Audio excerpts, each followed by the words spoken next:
Oui, et cette embellie dans la logistique est surtout portée par le commerce en ligne. Anthony Joly, un secteur en plein essor. Oui, c'est assez impressionnant. Un coup d'œil à cette courbe suffit à se rendre compte de l'exceptionnelle croissance que connaît le secteur.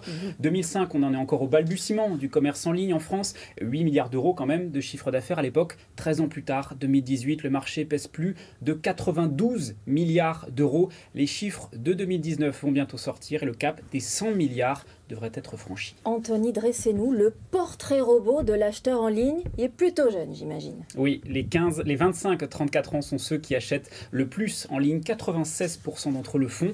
Alors, toute tranche d'âge confondue, nous effectuons en moyenne 39 achats en ligne par an pour un montant total de 2420 euros.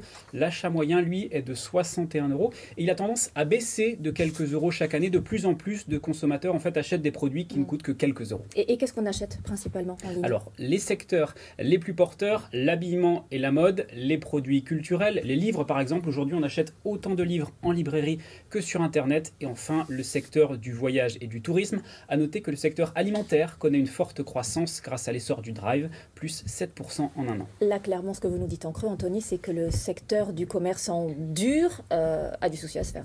On pourrait le croire, mais pas forcément. Premièrement, parce que même si le commerce en ligne progresse, il ne représente, regardez, que 9% des ventes. Le reste se fait encore dans les magasins en dur. Et d'autre part, le commerce en ligne peut aussi profiter aux magasins physiques, notamment lorsque l'on passe une commande que l'on va retirer en magasin. 28% des consommateurs disent avoir acheté un autre produit en venant récupérer leur colis en magasin. Merci beaucoup, Anthony, pour toutes ces précisions.